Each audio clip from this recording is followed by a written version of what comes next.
नमस्कार विद्यार्थी मित्रांनो. आजच्या लेक्चरमध्ये आपण भारतीय अर्थव्यवस्थेचा अभ्यास करणार आहोत. यामध्ये सर्वप्रथम आपण नियोजन मंडळ किंवा नियोजन आयोग, त्यालाच आपण प्लॅनिंग कमिशन असं म्हणतो, याचा अभ्यास करू. आर्थिक नियोजनाची केंद्रीय संस्था म्हणजे नियोजन आयोग होय. स्वातंत्र्यानंतर 15 मार्च 1950 आयोगाची स्थापना करण्यात आली होती आणि ह्या आयोगाचे अध्यक्ष जे होते ते पंडित जवाहरलाल नेहरू हे होते आणि उपाध्यक्ष हे दैनंदिन कामकाज पाहत असतात आणि भारताचे पंतप्रधान हे पदसिद्ध अध्यक्ष म्हणून काम करतात. मोदी सरकारने नियोजन प्रक्रियेमध्ये राज्यांचा सहभाग वाढावा यासाठी नियोजन मंडळ बरखास्त करून नीती आयोग गठीत केला आहे. यामध्ये अजून एक महत्त्वाचा प्रश्न जो विचारला जातो तो राष्ट्रीय विकास परिषदेबाबतीत म्हणजे नॅशनल डेव्हलपमेंट कौन्सिल बाबतीत प्रश्न विचारला जातो.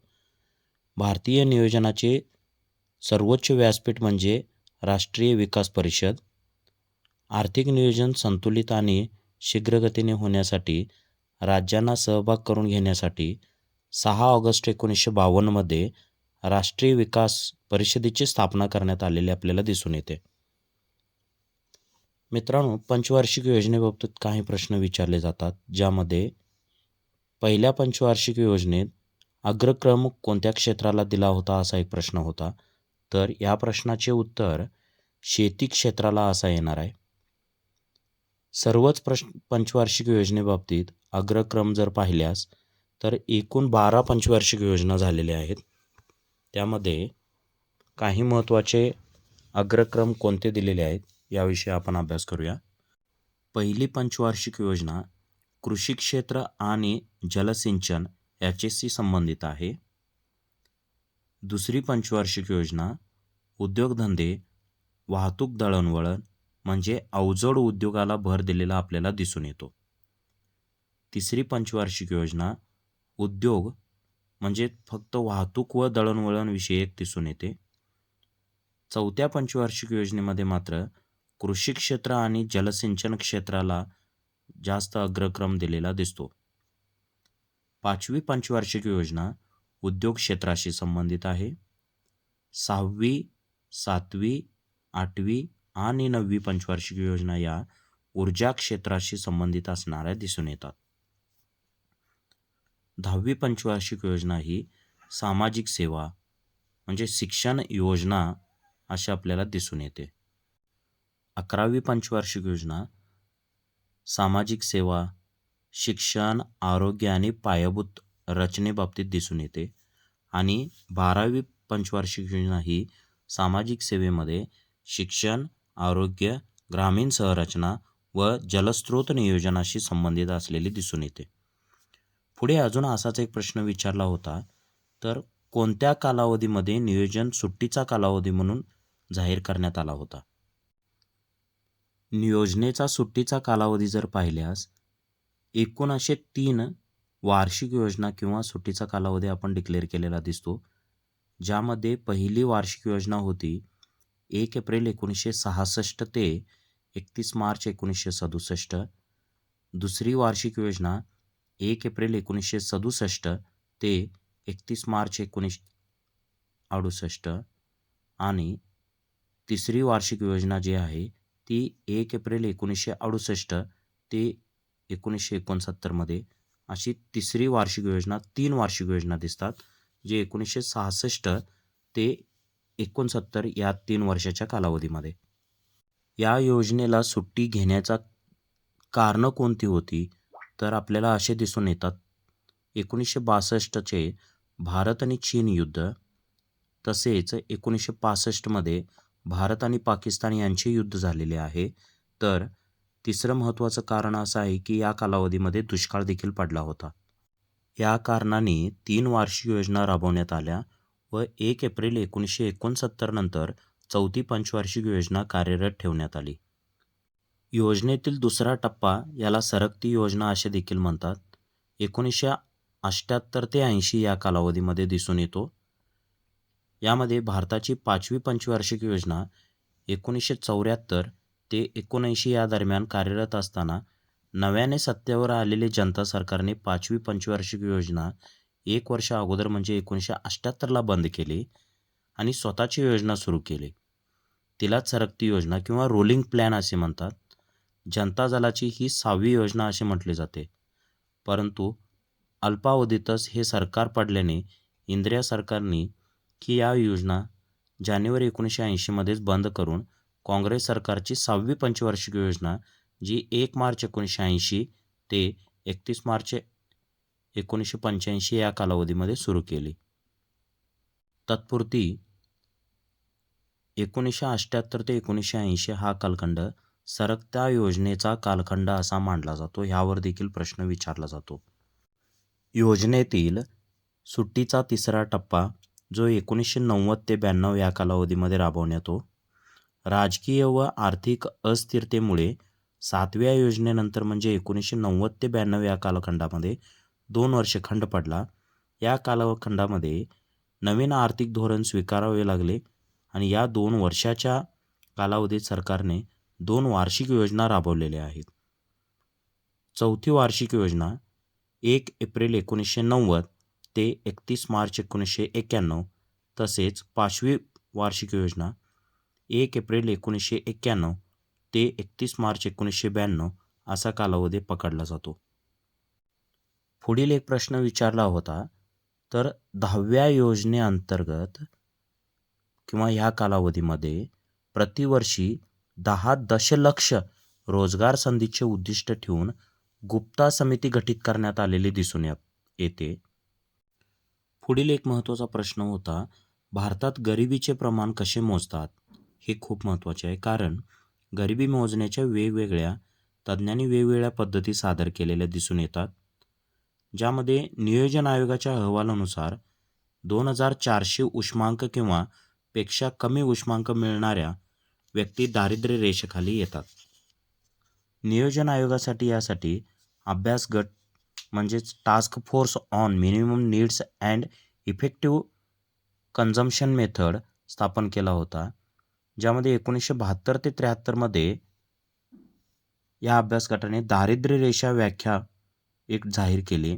ग्रामीण भागामध्ये 2400 कॅलरी इतकी पोषण मूल्य ज्याला मिळत नाहीत आणि शहरी भागामध्ये दरडोई 2100 म्हणजे 2100 कॅलरी इतकी पोषण मूल्ये ज्याला मिळत नाहीत म्हणजे तो गरीब किंवा दारिद्र्य रेषेखालील अशी या ठिकाणी व्याख्या केलेली दिसून येते. मानवाच्या अन्न, वस्त्र व निवारा या मूलभूत गरजा मानल्या जातात. परंतु आजच्या काळात ह्या गरजाबरोबरच शिक्षणसुद्धा समाजाची मूलभूत गरज झालेली दिसून येते. पुढे अजून एक महत्त्वाचा प्रश्न विचारला होता. भारतीय अर्थव्यवस्थेत सध्या सेवा क्षेत्राला जलद वाढीचे क्षेत्र असं म्हटलं जातं. प्राथमिक, द्वितीय, तृतीय क्षेत्रे कोणते आहेत किंवा GDPचा वाटा, रोजगाराच्या वाट्याबाबतीत प्राथमिक, द्वितीय, तृतीय क्षेत्रामध्ये कशा पद्धतीने प्रगती होत आहे अशा प्रकारे काही प्रश्न विचारले जातात. प्राथमिक क्षेत्रामध्ये कृषी क्षेत्र येतो, द्वितीय क्षेत्रामध्ये उद्योग क्षेत्र येतो तर तृतीय क्षेत्रामध्ये सेवा क्षेत्राचा समावेश झालेला आपल्याला दिसून येतो. अनेक तज्ज्ञांच्या मते जेव्हा देश अविकसित अवस्थेतून विकसित अवस्थेकडे वाटचाल करत असतो तेव्हा प्रथम कृषी, नंतर उद्योग व त्यानंतर सेवा क्षेत्राचा विकास होत असतो. परंतु भारताच्या बाबतीत मात्र असे दिसून येत नाही. तर भारतात प्रथम कृषी क्षेत्राचा विकास झालेला दिसून येतो, नंतर सेवा क्षेत्राचा विकास गतिमान झालेले दिसून येते. त्यामुळे आज भारताच्या GDPमध्ये सेवा क्षेत्राचाच जास्त वाटा असलेला आपल्याला दिसून येतो. GDPच्या वाट्याबाबतीत जर विचार केला तर प्राथमिक क्षेत्र जवळपास 16%, द्वितीय क्षेत्र 31% आणि तृतीय क्षेत्र 52 ते 53% आपल्याला GDPमध्ये वाढ झालेली आपल्याला दिसून येतो. रोजगाराच्या वाट्याबाबतीत जर पाहिल्यास प्राथमिक क्षेत्र हे 46%पर्यंत, द्वितीय क्षेत्र 21%पर्यंत व तृतीय क्षेत्र 32% आपल्याला दिसून येतो. आयोगाने पुढे अजून एक महत्त्वाचा प्रश्न विचारला होता. महाराष्ट्रामध्ये सर्वात जास्त सहकार कारखाने कोणत्या जिल्ह्यामध्ये आढळतात? तर महाराष्ट्रामध्ये सर्वात जास्त सहकार कारखाने हे अहमदनगर जिल्ह्यामध्ये आढळतात. भारतीय सहकार कारखान्यांची जननी मानावी लागेल, कारण आशिया खंडातील पहिला सहकार कारखाना 1949 मध्ये प्रवरानगर, अहमदनगर येथे स्थापन झाला होता. प्रवरानगरमधील सहकारी साखर कारखान्यांच्या स्थापनेमध्ये विठ्ठलराव विखे पाटील आणि अर्थतज्ज्ञ धनंजयराव गाडगीळ यांची भूमिका अत्यंत महत्त्वाची असलेली दिसून येते. मिश्र अर्थव्यवस्था या क्षेत्रामध्ये खाजगी व सार्वजनिक क्षेत्राचे सहअस्तित्व झालेले आपल्याला दिसून येते. अर्थव्यवस्थेचे प्रकार खालीलप्रमाणे सांगता येतील. पहिला आहे भांडवलदारी अर्थव्यवस्था, दुसरा समाजवादी अर्थव्यवस्था आणि तिसरा आहे मिश्र अर्थव्यवस्था. भांडवलदारी अर्थव्यवस्था म्हणजे ज्या अर्थव्यवस्थेमध्ये उत्पादन साधने खाजगी मालकीची असतात व त्यांचा वापर नफा मिळवण्यासाठी करण्याचे स्वातंत्र्य असते, त्यास भांडवलशाही अर्थव्यवस्था असे म्हणतात. समाजवादी अर्थव्यवस्थेमध्ये जर बघितलो आपण, तर अर्थव्यवस्थेचा हा दुसरा प्रकार आहे, ज्या अर्थव्यवस्थेत देशातील उत्पादन साधने सार्वजनिक म्हणजे सरकारच्या मालकीचे असतात व उत्पादन खाजगी नफ्यासाठी न करता समाजाच्या फायद्यासाठी केले जाते, म्हणजे समाजवादी अर्थव्यवस्था होय.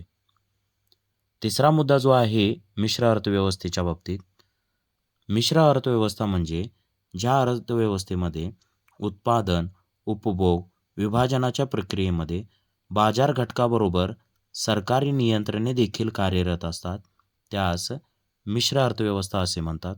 म्हणजेच मिश्र अर्थव्यवस्थेत एकाच वेळी सार्वजनिक क्षेत्र, खाजगी क्षेत्र यांचे सहअस्तित्व असलेले दिसून येते. पुढील महत्त्वाचा प्रश्न, भारतात दारिद्र्यविषयक कोणती संकल्पना विचारात घेतली जाते? तर सापेक्ष व निरपेक्ष अशा दारिद्र्याच्या महत्त्वपूर्ण संकल्पना असल्या तरी भारतामध्ये निरपेक्ष दारिद्र्य संकल्पनेलाच विचारात घेऊन दारिद्र्य मोजमाप केले जाते. या दोन्ही संकल्पनेमध्ये सापेक्ष दारिद्र्य म्हणजे ज्या दोन किंवा दोनपेक्षा जास्त म्हणजे जसे व्यक्ती, समूह, देश यांची तुलना करायची असते, तेव्हा सापेक्ष शब्दाचा वापर केला जातो. भारतामध्ये जी दारिद्र्य मोजमाप केली जाते ती निरपेक्ष पद्धतीने केली जाते, ज्यामध्ये व्यक्तीस प्राप्त उत्पन्नातून किमान गरजा भागवणे शक्य असते, त्यास निरपेक्ष दारिद्र्य असे म्हणतात. 6व्या पंचवार्षिक योजना म्हणजे कालावधी 1980 ते 85 निरपेक्ष दृष्टिकोनातून दारिद्र्याची व्याख्या केली गेली. या व्याख्येनुसार ग्रामीण भागात दररोज दरडोई 2400 कॅलरी व शहरी भागामध्ये दरडोई 2100 कॅलरी मिळून देणारा आहार किमान आहार मानण्यात आला. भारतीय दारिद्र्याची संकल्पना सर्वप्रथम दादाभाई नौरोजी यांनी poverty and un British rule in India या ग्रंथामध्ये 1876 रोजी मांडलेली दिसते. दारिद्र्य रेषेची संकल्पना जर पाहिल्यास, ज्या खर्चाच्या पातळीस पोषणासाठी असलेली किमान उष्मांक व इतर जीवनावश्यक अखाद्य वस्तू उपलब्ध होऊ शकतात, अशी खर्चाची पातळी म्हणजे दारिद्र्य रेषा होय. दारिद्र्य रेषेशी संबंधित संकल्पनेशी आपण काही गोष्टी बघतो, ज्यामध्ये महत्त्वाची काही समित्या येतात. त्यामध्ये पहिली महत्त्वाची समिती जी आहे तर ती तेंडुलकर समिती आहे. तेंडुलकर आयोगाने डिसेंबर 2005 मध्ये दारिद्र्य रेषेचे मूल्यमापन करण्यासाठी आयोगाने तेंडुलकर समितीच्या अध्यक्षतेखाली डिसेंबर 2000 मध्ये रिपोर्ट सादर केलेला दिसतो आणि या समितीने ग्रामीण आणि शहरी भागासाठी 27 रुपये आणि 33 रुपये प्रतिदिन खर्चाच्या मर्यादा निश्चित केलेल्या दिसतात. त्यानंतर दारिद्र्य रेषेच्या संकल्पनेशी संबंधित सक्सेना समितीचा रिपोर्ट दिसून येतो आपल्याला. यांनी ग्रामीण भागात BPL म्हणजे बिलो पॉवर्टी लाईन कुटुंबाची ओळख होण्यासाठी ग्रामीण विकास मंत्रालयाने डॉक्टर NC सक्सेना यांच्या अध्यक्षतेखाली नेमणूक केलेल्या समितीने 2009 मध्ये रिपोर्ट सादर केला आणि ग्रामीण भागात BPL परिवारांच्या निवाड्यासाठी NC सक्सेना समिती आहे आणि शहरी भागातील BPL परिवारासाठी हाशिम समिती स्थापन करण्यात आली होती. तिसरी महत्त्वाची समिती रंगराजन पॅनल, जुलै 2014. तेंडुलकर समितीने ग्रामीण व शहरी भागासाठी ₹27 आणि ₹33 प्रतिदिन निश्चित केलेल्या खर्चाच्या मर्यादा 2 वेळा आहारसुद्धा पुरवू शकत नाही असा शेरा देत रंगराजन पॅनलने खर्चाच्या नवीन मर्यादा ग्रामीण भागासाठी 32 आणि शहरी भागासाठी ₹47 अशा निश्चित केल्या. या निकषानुसार 2011-12मध्ये 363 दशलक्ष लोकसंख्या दारिद्र्य रेषेखाली होती, की जी तेंडुलकर समितीच्या शिफारशीनुसार आलेल्या 270 दशलक्ष लोकसंख्येपेक्षा 35% अधिक होती. देशातील दारिद्र्याचे प्रमाण 29.5% आहे असे रंगराजन पॅनलने सांगितलेले दिसते. हेच तेंडुलकर समितीने 21.9% आहे असे सांगितले होते. अर्थशास्त्राशी संबंधित काही पुस्तक किंवा ग्रंथाचे लेखक आहेत, तर यावर देखील प्रश्न विचारला जातो. प्लॅनिंग अँड द पुअर या ग्रंथाचे लेखक B.S. मिन्हास हे आहेत, तर अमर्त्य सेन हे कल्याणकारी अर्थशास्त्र म्हणजे वेलफेअर इकॉनॉमिक्सचे 1997चे नोबेल विजेते आहेत. Doctor P.C. महालनोबिस हे 1949चे राष्ट्रीय उत्पन्न समितीचे अध्यक्ष आहेत. त्यांच्या शिफारशीवरूनच सेंट्रल स्टॅटिस्टिकल ऑर्गनायझेशनची स्थापना 1954 साली झालेली दिसते. रोजगार हमी योजनेचे प्रवर्तक कोण आहेत असा पुढील प्रश्न दिसतो. तर रोजगार हमी योजनेचे प्रवर्तक श्री V.S. पागे हे आहेत. रोजगार हमीची सुरुवात 80च्या दशकात झालेली दिसून येते. सर्वप्रथम महाराष्ट्रात व नंतर संपूर्ण देशात झालेली दिसून येते. अलीकडे म्हणजे 2 फेब्रुवारी 2006 रोजी संपूर्ण ग्रामीण रोजगार योजना व नॅशनल फूड फॉर वर्क कार्यक्रमाच्या एकत्रीकरणातून राष्ट्रीय ग्रामीण रोजगार हमी योजना अस्तित्वात आली आणि 2 ऑक्टोबर 2009 रोजी योजनेला महात्मा गांधीजींचे नाव देण्यात आलेले दिसून येते. रोजगार हमी कायदा 26 जानेवारी 1979 मध्ये महाराष्ट्रात लागू करण्यात आला. रोजगार हमी योजना चालू करणारे महाराष्ट्र हे पहिले राज्य आहे. दारिद्र्य व बेरोजगारी दूर करण्याच्या उद्देशाने शासनाने रोजगार योजनेला प्राधान्य दिल्याचे दिसून येते. राष्ट्रीय ग्रामीण रोजगार हमी कायदा केव्हा अस्तित्वात आला अशा पद्धतीने एक प्रश्न विचारला होता. तर या प्रश्नाचे उत्तर 2 फेब्रुवारी 2006 असे येणार आहे. त्यासोबतच अजून एक प्रश्न आला होता, ज्यामध्ये कोणत्या साली महाराष्ट्रात रोजगार हमी कायदा लागू करण्यात आला. तर या प्रश्नाचे उत्तर 26 जानेवारी 1979 असे येणार आहे. त्यासोबतच अजून काही महत्त्वाचे प्रश्न आले होते, ज्यामध्ये राष्ट्रीय ग्रामीण रोजगार हमी कायदा जो आहे किंवा ही जी योजना आहे, या योजनेची वैशिष्ट्ये काय आहेत. तर पुढे आपण ही वैशिष्ट्ये बघणार आहोत. पहिला आहे वर्षभरामध्ये किमान 100 दिवसांचा रोजगार देण्यात यावा. दुसरे वैशिष्ट्य नोंदणी करणाऱ्याला एक जॉब कार्ड देण्यात यावे. तिसरे वैशिष्ट्य 15 दिवसाच्या आत व किमान 5 किलोमीटर अंतराच्या आत काम दिले जावे. कार्यक्रमाची अंमलबजावणी करण्यासाठी ब्लॉक लेवलला एक कार्यक्रम अधिकाऱ्याची नियुक्ती केली आहे.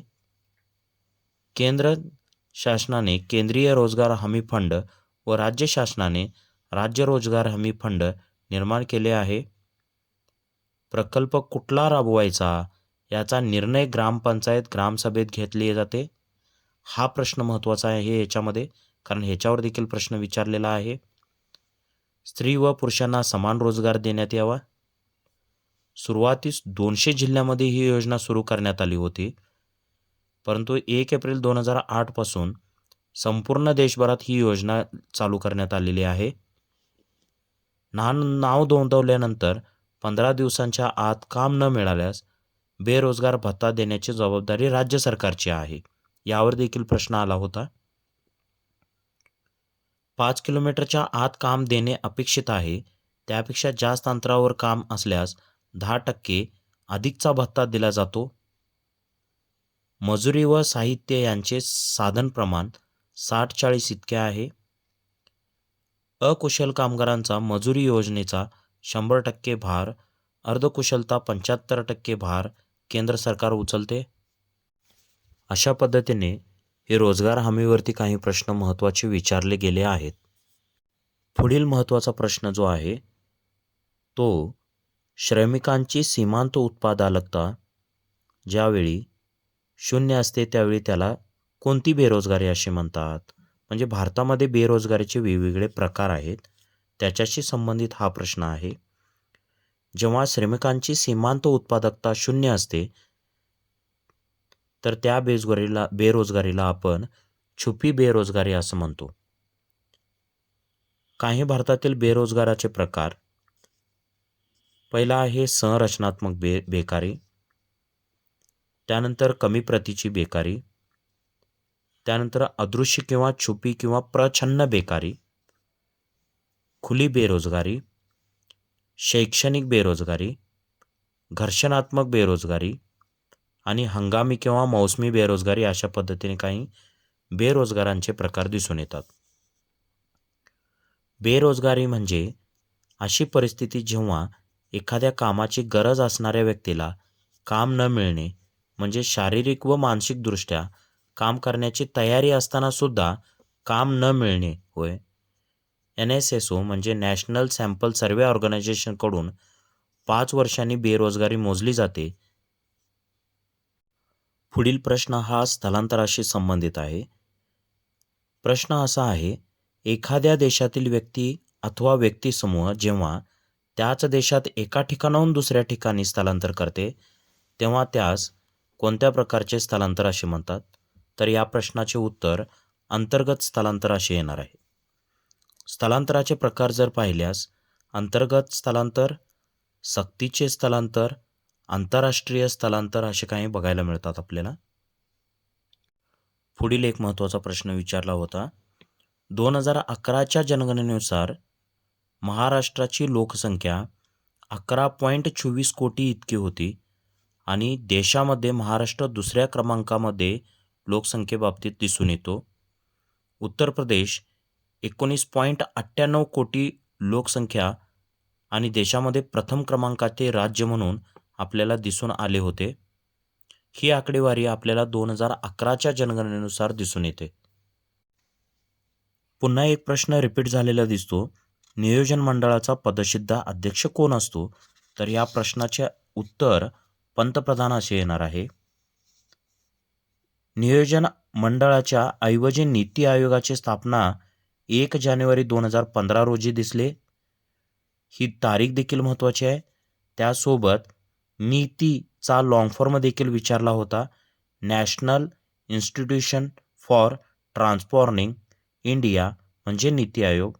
परत एकदा सांगतो, national institution for transforming India म्हणजे नीती आयोग असे म्हटले जाते.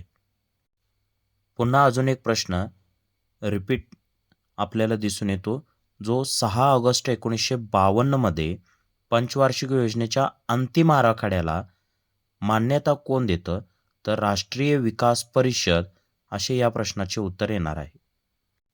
आणि राष्ट्रीय विकास परिषदेची स्थापना ही 6 ऑगस्ट 1952 मध्ये झालेली दिसते. पुढील एक प्रश्न आहे, भारतात कोणत्या पंचवार्षिक योजनेत हरित क्रांती घडून आली आहे? तर या प्रश्नाचे उत्तर तिसऱ्या पंचवार्षिक योजनेमध्ये जसे 1961 ते 66 या कालावधीमध्ये हरित क्रांती घडून आलेली दिसून येते. भारताच्या प्रत्येक पंचवार्षिक योजनेत आत्मनिर्भरता व स्वावलंबन या उद्दिष्टावर भर दिलेले दिसून येत आहे. पुढील प्रश्न, भौतिक भांडवलाबरोबर देशातील विकासाच्या दृष्टीने मानवी भांडवलाला जास्त महत्त्व दिलेले दिसते. भूमी, श्रम, भांडवल, संयोजक हे उत्पन्नाचे 4 घटक आहेत. या 4 घटकापैकी श्रम व संयोजक हे मानवी घटक असून भांडवल निर्मितीत या घटकाला मोलाचा वाटा दिसून येतो. त्यामुळे कोणत्याही देशातील भौतिक भांडवल जसे वस्तू व साधनसामग्री यांच्याबरोबर देशाच्या विकासासाठी विदेशी भांडवल वित्तीय भांडवलापेक्षा महत्त्वाचे ठरते ते मानवी भांडवल आहे. मोठ्या प्रमाणात मानवी भांडवल असणारे देश बघितले तर चीन, भारत हे दिसून येतात. भौतिक भांडवलाचा पर्याप्त वापर करून प्रगतीपथावर असताना दिसून येत आहेत. पुढील प्रश्न, GDI चा अर्थ होतो जेंडर डेव्हलपमेंट इंडेक्स, त्यालाच लिंग विकास निर्देशांक असे म्हटले जाते. हा निर्देशांक काढत असताना HDI परिमाणे आरोग्य, शिक्षण, राहणीमान यांचाच वापर करण्यात येतो. मात्र येथे महिलांसाठी स्वतंत्र व पुरुषांसाठी स्वतंत्र गुणांक मोजला जातो. जेव्हा देशामध्ये लैंगिक भेद केला जातो त्या स्थितीमध्ये GDI चे मूल्य HDI च्या मूल्यापेक्षा कमी असणार आहे. जेव्हा देशामध्ये स्त्री पुरुष असमानता असेल, महिलांना पुरुषांच्या बरोबर समान अधिकार दिले जात नसतील, तर लिंग विकास निर्देशांकांचे मूल्य हे मानव विकास निर्देशांक मूल्यापेक्षा कमी राहते. पुढील प्रश्न, राष्ट्रीय ग्रामीण उपजीविका योजनेला गरिबांसाठी चालवलेली योजना असे योजनेला वर्णन केलेले दिसून येते. पुढे एक प्रश्न विचारण्यात आला होता, आश्वासित रोजगार योजना भारतात केव्हापासून लागू करण्यात आली? तर 2 ऑक्टोबर 1993 पासून लागू केलेले आपल्याला दिसून येते. भारतातील बेकारीची समस्या सोडवण्यासाठी भारतात व्यावसायिक शिक्षणाची गरज आहे. अनेक तज्ज्ञांच्या मते भारतातील शिक्षण पद्धती ही रोजगार पुरवण्याच्या संबंधी भविष्यकाळातील अंदाज सांगण्यास अपुरी ठरत आहे. बेरोजगारीबरोबरच सुशिक्षित बेरोजगारीचे प्रमाण देखील जास्त आहे. त्यामुळे बेकारीची समस्या सोडवण्यासाठी वैद्यकीय, तांत्रिक आणि सर्वसाधारण शिक्षणाची गरज नसून व्यावसायिक शिक्षणाची गरज असलेली दिसून येते. पुढे एक प्रश्न विचारला होता, पंतप्रधान रोजगार योजना ही राज्याच्या ग्रामीण व शहरी भागातील सुशिक्षित बेरोजगार युवकांना स्वयंरोजगार मिळवून देण्यासाठी राबविली जात आहे. पुढे एक महत्त्वाचा प्रश्न विचारला होता, भारतात कोणत्या पंचवार्षिक योजनेसाठी महालनोबिस प्रतिमान स्वीकारण्यात आलेले आहे? तर दुसऱ्या पंचवार्षिक योजनेसाठी हे प्रतिमान वापरले होते. पंचवार्षिक योजना आणि स्वीकारलेली प्रतिमाने मॉडेल कोणते आहेत हे जरा पाहू आपण. पहिल्या पंचवार्षिक योजनेसाठी हेराल्ड डोमर मॉडेल वापरलेले आहे. दुसऱ्या पंचवार्षिक योजनेसाठी PC महालनोबिस हे प्रतिमान वापरलेले दिसते. तिसऱ्या पंचवार्षिक योजनेसाठी PC महालनोबिस किंवा S चक्रवर्ती हे मॉडेल वापरलेले दिसते. चौथी पंचवार्षिक योजना ॲलन मान व अशोक रुद्र किंवा धनंजयराव गाडगीळ हे प्रतिमान वापरलेले दिसते. पाचवी पंचवार्षिक योजनेसाठी ॲलन मान व अशोक रुद्र किंवा D.D. धर हे प्रतिमान वापरलेले दिसते. सहाव्या पंचवार्षिक योजनेसाठी ॲलन मान व अशोक रुद्र हे मॉडेल वापरलेले दिसते. सातव्या पंचवार्षिक योजनेसाठी ब्रह्मानंद व वकील हे प्रतिमान दिसते. आठव्या पंचवार्षिक योजनेसाठी राव मनमोहन किंवा LPG धोरण दिसते. तसेच 9, 10, 11 आणि 12 पंचवार्षिक योजनेसाठी योजना आयोग अप्रोच लेटरवर आधारित असलेले दिसून येते. चला तर मित्रांनो, आपण मग इथे थांबू आपण आणि या पुढील लेक्चर पुढच्या आपल्या व्हिडिओमध्ये आपण कव्हर करणार आहोत. संपूर्ण आपला इकॉनॉमिक्स आपण सिलेबस कंप्लीट करणार आहोत ऑडिओ लेक्चरमध्ये. त्यासोबतच व्हिज्युअलमध्ये देखील काही प्रश्न उत्तरासहित आपण घेणार आहोत. तरी आपण इथं सध्या थांबू. चला, धन्यवाद.